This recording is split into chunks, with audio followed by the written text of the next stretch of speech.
everybody, it's Noel the Pop Hunter, and today we're going to look at all of the ECCC pops I got. So let's get into it.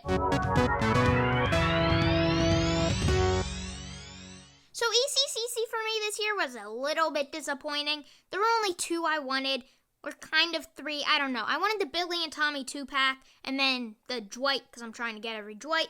I ended up not getting that Billy and Tommy. I just missed out on it the first time, and then the second time, I don't know. It didn't go up at the time it said it would, and then it was a few minutes after, so I missed it. But I know that's going for quite a bit now, kind of. It's like $50.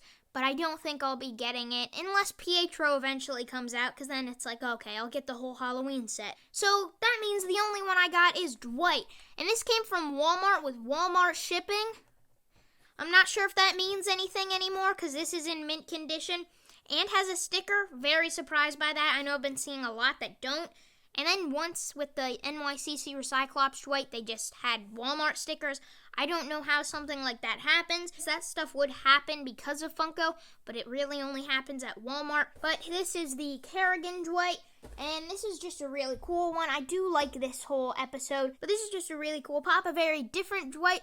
I haven't seen anybody really complaining about this variant because it's pretty crazy, very different. But there also was a pop of Kerrigan from StarCraft 2, and then this is Dwight as Kerrigan. There's also a pop of Dwight, many pops of Dwight, but this is pretty cool. And then on the back it says StarCraft. Usually it would say some other stuff there, and I'm noticing since this one is newer, it doesn't say NBC like with the logo, which it normally does, but it says Peacock, which is NBC's new streaming service.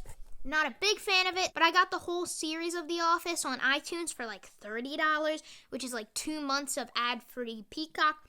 So this is pretty cool. I don't know how often this happens where like the 2 IPs collide into a pop and then they put both of them on the back. Because usually you'll get things like DC Looney Tunes, but that's just because DC and Looney Tunes are both owned by Warner Brothers. So this is just a pretty weird one. And of course, let's pop this one out of box.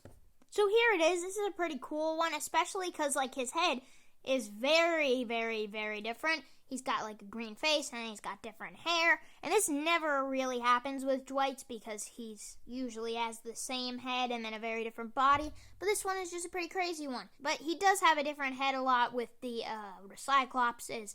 And then he's got the briefcase, and yeah, this is pretty cool. And this one makes so much sense for ECCC because it's like green. And what didn't make sense about the Recyclops is it made so much sense for that first one to be at ECCC because it's like green. But then the others were at a bunch of different conventions. That didn't make much sense. But this one definitely makes sense. So we're back on track with Dwight Con variants. Because if you don't know, most of the time for ECCC, it's either something green or something related to Seattle, something random. So those Recyclops didn't really fit in with the other conventions, and I think they could have just gone 3 years and made a Recyclops each year. I don't know, that would have been a bit weird. It would have been a very long wait, but I also don't think anybody would have cared. But this is a really cool pop, probably won't be getting any other ECCC ones. This is the only one I really needed. Surprised they didn't make a Baby Yoda, because he's very green, but they did make a Yoda.